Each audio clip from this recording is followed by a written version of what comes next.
എൻ്റെ ഏറ്റവും നല്ല ബെസ്റ്റ് ഫ്രണ്ട് ചിന്നു ആൻഡ് മിന്നു ആണ്. ഈ ചിന്നു മിന്നുവിൻ്റെ ഏറ്റവും നല്ല ബെസ്റ്റ് ഫ്രണ്ട് ഒബ്വിയസ്ലി അത് ഞാൻ മാത്രമായിരിക്കും.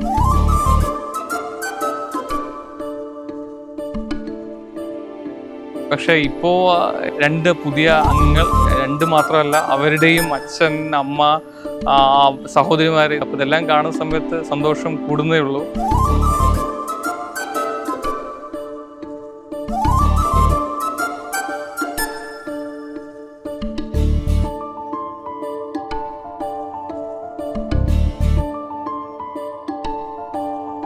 ഇന്നീ സമയത്ത് ഈ എൻഗേജ്മെന്റ് വേളയിൽ ആരെങ്കിലും ഏറ്റവും കൂടുതൽ സന്തോഷിക്കുന്നുണ്ടെങ്കിൽ അത് അച്ഛൻ തന്നെ ആയിരിക്കും. എന്തുകൊണ്ടും ഞങ്ങൾ 3 പേരെയും ആലോചിച്ച് 4 പേരെ ആലോചിച്ച് വളരെയധികം പ്രൗഡായിരിക്കും അച്ഛൻ എന്നുള്ള കാര്യത്തിൽ യാതൊരു ഡൗട്ടും ഇല്ല.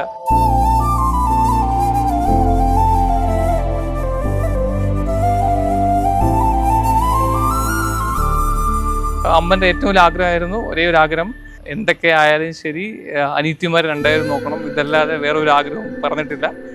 അപ്പോൾ അതുകൊണ്ട് ആ ഒരു വാക്കിൻ്റെ പുറത്താണ് ഞാനും നിൽക്കുന്നത്. അപ്പോൾ ഈ രാത്രിയിൽ നിങ്ങളുടെ ഒപ്പം ഞാനും എന്നും നല്ലൊരു സഹോദരനായിട്ടും നല്ലൊരു സുഹൃത്തായിട്ടും നല്ല വലിയൊരു ക്രിട്ടിക്സായിട്ടും കൂടെ എന്നും എപ്പോഴും അവസാന ശ്വാസം വരെയും ഇതുപോലെ തന്നെ ഉണ്ടാവും.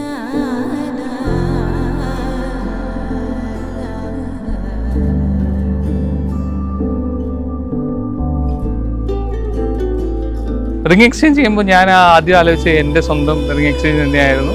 അപ്പം എനിക്കറിയാം അവരെത്രമാത്രം സന്തോഷത്തോടെയാണ് കടന്നു പോകുന്നതെന്ന് എനിക്കും മനസ്സിലാക്കാൻ പറ്റുമായിരുന്നു ആ സമയത്ത്.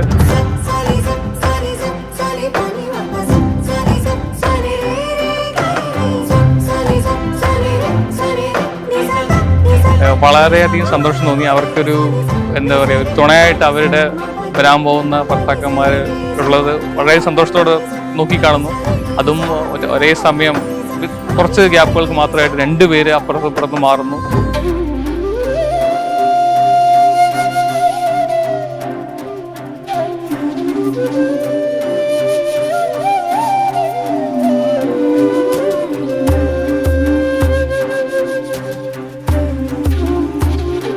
റിങ് എക്സ്ചേഞ്ച് ചെയ്യുമ്പോൾ സന്തോഷമുണ്ട്.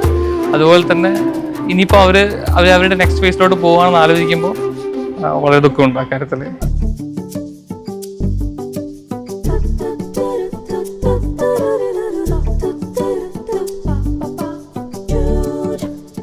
ഒരു ഏട്ടനെന്ന നിലയിൽ ഇതിൽ കൂടുതൽ പ്രൗഡായിട്ട് ഒന്നുമില്ല. പേഴ്സണൽ ലൈഫിലായാലും ശരി പ്രൊഫഷണൽ ലൈഫിലായാലും ശരി അവരവരുടെ എപ്പിറ്റോം എത്തി നിൽക്കുകയാണ്. അമ്മ പറഞ്ഞു തന്ന അതേ പാഠങ്ങളായിരിക്കണം ജീവിതത്തിലുടനീളം നിങ്ങളും കൊണ്ടുപോകേണ്ടത്.